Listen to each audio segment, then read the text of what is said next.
आज हम लोग फिर से एक दूसरे टॉपिक से शुरू करते हैं, ग्लाइकोलाइसिस। तो ग्लाइकोलाइसिस क्या है? वो दो ग्रीक वर्ड से मिलके बना हुआ है, ग्लाइकस और लाइसिस। ग्लाइकस का मतलब होता है स्वीट या शुगर, और लाइसिस का मतलब ब्रेकडाउन, मतलब कि शुगर का ब्रेकडाउन ग्लाइकोलाइसिस है। ये जो स्कीम है वो किसने दिया? तो तीन नाम सामने आता है, एम्बेडेन, मेयरहॉफ और पैरनस। तो इन्हीं के रेस्पेक्ट में हम लोग ग्लाइकोलाइसिस को ईएमपी पाथवे भी कहते हैं। तो सीक्वेंस है वो कहाँ होता है? तो किसी भी सेल के साइटोप्लाज्म में होता है, ठीक है। तो इसके डेफिनेशन की ओर बढ़ते हैं। तो the sequence of reactions that converting glucose to pyruvate और lactate with production of some energy in the form of ATP. मतलब कि रिएक्शन का एक सीक्वेंस है जिसमें ग्लूकोज जो है पायरुवेट में कन्वर्ट होता है या लैक्टेट में बदलता है। अगर ऑक्सीजन नहीं रहा तो लैक्टेट में बदल जाएगा, तो और कुछ एनर्जी इससे रिलीज होगा, ठीक है। तो वो जो पूरा रिएक्शन का सीक्वेंस होगा उसको हम लोग ग्लाइकोलाइसिस कहेंगे। कुछ साइलेंट फीचर देखते हैं हम लोग। तो सबसे पहले क्या होता है कि ये हर तरह के सेल के साइटोप्लाज्म में पाया जाता है। हर तरह का सेल, वो सेल कैसा भी हो, एरोबिक हो, एनारोबिक हो, कैसा भी हो, बस हर तरह के लिविंग ऑर्गेनिज्म के सेल में पाया जाएगा। कहाँ से? साइटोप्लाज्म में, ठीक है। एक बात और कि ये ऑक्सीजन से बिल्कुल इंडिपेंडेंट है, मतलब ऑक्सीजन मिले ना मिले ये तो होगा, ये प्रोसेस होगा।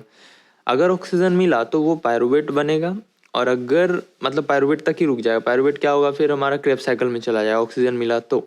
और अगर ऑक्सीजन की डेफिशिएंसी हुई तो लैक्टेट का फॉर्मेशन करेगा, लैक्टिक एसिड बनाएगा। ग्लाइकोलाइसिस जो है मेजर पाथवे है एनर्जी प्रोडक्शन के लिए ओएसए सेल में जहाँ माइटोकॉन्ड्रिया एब्सेंट है। फॉर एग्जांपल एरिथ्रोसाइट, वहाँ ना न्यूक्लियस है ना माइटोकॉन्ड्रिया, कुछ भी नहीं है। तो वहाँ पे जो एनर्जी का प्रोडक्शन होगा कहाँ से होगा? यही ग्लाइकोलाइसिस ही है जो कि एनर्जी बनाएगा। वैसे ही कॉर्निया, लेंस, ये सब में भी होता है।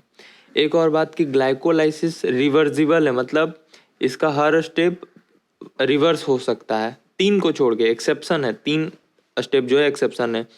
और बाकी सारे जो है सेम ही एंजाइम से रिवर्स भी हो सकता है, लेकिन तीन स्टेप में क्या दूसरा एंजाइम लगा है रिवर्सिबल के लिए। तो जो ग्लाइकोलाइसिस का रिवर्सिबल स्टेप है ना, उसको हम लोग कहते हैं ग्लूकोनियोजेनेसिस। ग्लूकोनियोजेनेसिस इसके बारे में बाद में चर्चा करेंगे।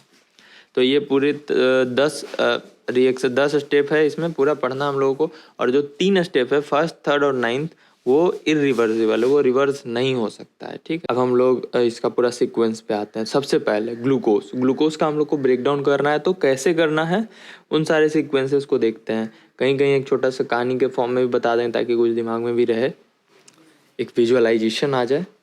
तो सबसे पहले ग्लूकोज, ग्लूकोज क्या है? वो 6 कार्बन कंपाउंड है। हम लोग यहाँ पे 6 कार्बन का एक कॉलोनी बनाते एक तरह से, ठीक है। 6 बॉक्स और 6 में 6 कार्बन है। अब क्या होगा? हेक्सोकाइनेस आया, पूरा एनर्जी के साथ इस कॉलोनी पे अटैक करेगा। अटैक करने के बाद वो छठे जो 6 कार्बन है वहाँ पे अपना लीडर है वो वहाँ पे बैठा देगा। वो कौन है? फॉस्फेट। यानी कि छठे कार्बन पे फॉस्फेट आ जाएगा, तो क्या नाम क्या हो जाएगा? Glucose 6 phosphate. फिर आइसोमेराइज होगा, मतलब योगी बाबा का फैन तो वो नाम चेंज करेगा। तो ग्लूकोज 6 फॉस्फेट से क्या हो जाएगा? Fructose 6 phosphate. आइसोमेराइजेशन होगा यहाँ पे, ठीक है। क्या क्या अब तक हम लोग जाने? ग्लूकोज से ग्लूकोज 6 फॉस्फेट बना with the help of enzyme hexokinase. यहाँ पे एटीपी का यूटिलाइजेशन हुआ, छठे कार्बन पे हमारा फॉस्फेट आ गया, नाम हो गया ग्लूकोज 6 फॉस्फेट। फिर फॉस्फो एक्सोस आइसोमेरेज आया, वो आइसोमेराइजेशन के थ्रू क्या बना दिया? Fructose 6 phosphate. अब fructose 6 phosphate again 6 carbon compound है, इस पे 6 छठे पे फिर से फॉस्फेट है।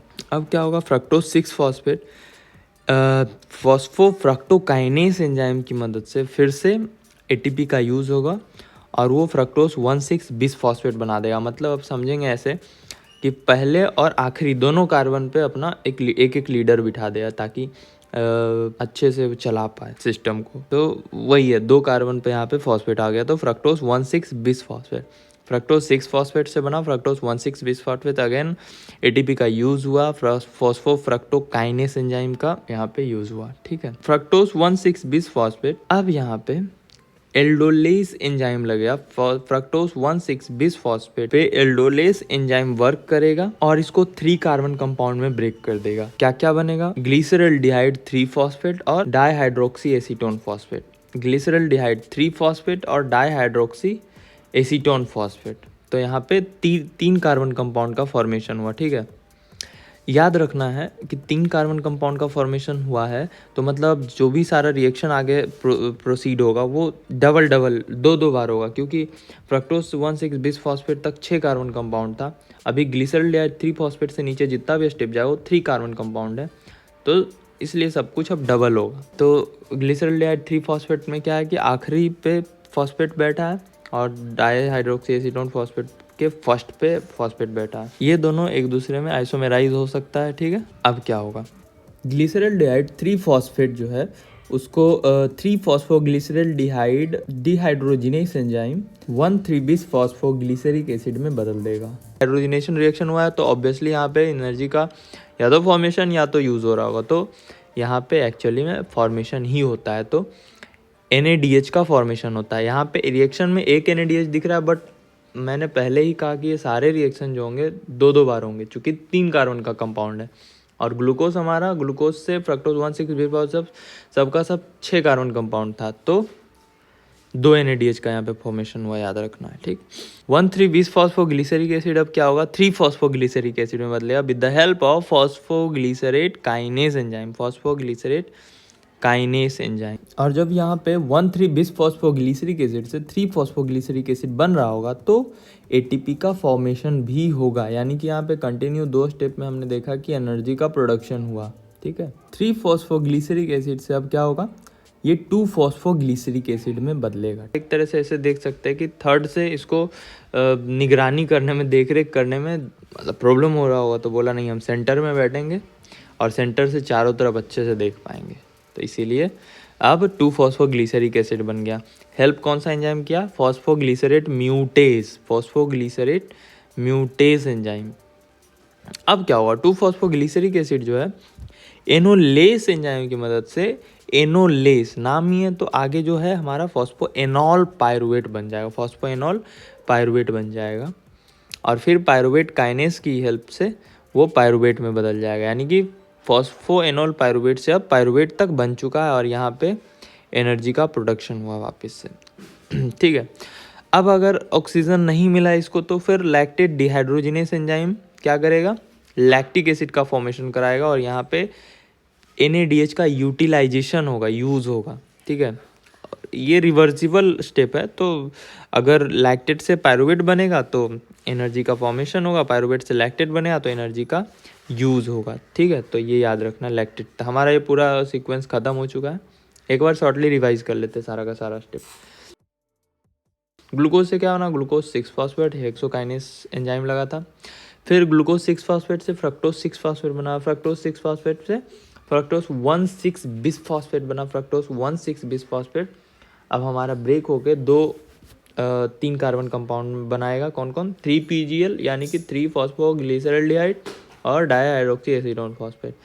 3 फॉस्फोग्लिसरॉल्डिहाइड क्या बनाएगा, 1,3 बिस फॉस्फोग्लिसरिक एसिड, 1,3 बिस फॉस्फोग्लिसरिक एसिड 3 फॉस्फोग्लिसरिक एसिड बदलेगा और वो अगेन 2 फॉस्फोग्लिसरिक एसिड में कन्वर्ट हो जाएगा।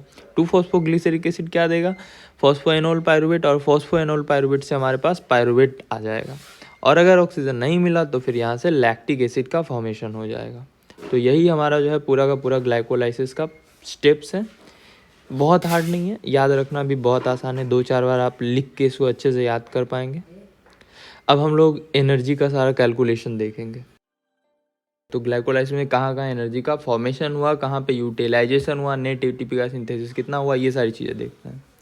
सबसे पहले ATP कहाँ बना था, तो जब ग्लिसरॉल्डिहाइड 3 फॉस्फेट का डिहाइड्रोजिनेशन हो रहा था तब वहाँ पे मैंने कहा था कि 2 NADH का फॉर्मेशन हुआ है। दूसरा, जब फॉस्फोग्लिसरेट काइनेस एंजाइम लगा था तब हमारे पास एक ATP मतलब कि 2 ATP का फॉर्मेशन हुआ था। वहाँ रिएक्शन सीक्वेंस में एक ATP दिख रहा था बट एक्चुअल में 2 ATP का फॉर्मेशन वहाँ भी हुआ। और आखिरी का स्टेप जब हमारा पायरुवेट बन रहा था तब हो रहा था, पायरुवेट काइनेस एंजाइम लग रहा था और एक ATP वहाँ पे दिख रहा था, मतलब कि उसको डबल करेंगे तो 2 ATP का फॉर्मेशन हुआ था। यानी कि टोटल कितना हो गया, तो 6 ATP 2 ATP एंड 2 ATP मतलब 10 ATP का फॉर्मेशन हुआ। लेकिन नेट ATP देखेंगे तो ऊपर के 2 स्टेप में हमारा 2 ATP का अपटेक हुआ था, यूटिलाइजेशन हुआ था। दैट्स वाई जो नेट गेन ऑफ ATP होगा वो कितना होगा, 8 होगा, नेट गेन ऑफ एटीपी 8 होगा। लेकिन अगर in the form energy in the form of ATP ही देखें तो एटीपी के रूप में ही कितना हुआ था, तो 2 तो NADH था तो उसको साइड कर देते हैं, 4 एटीपी का फॉर्मेशन हुआ, 2 एटीपी यूटिलाइज हो गया, तो एटीपी के फॉर्मेशन में मतलब कि फॉर्म में मात्र 2 ही एटीपी बना।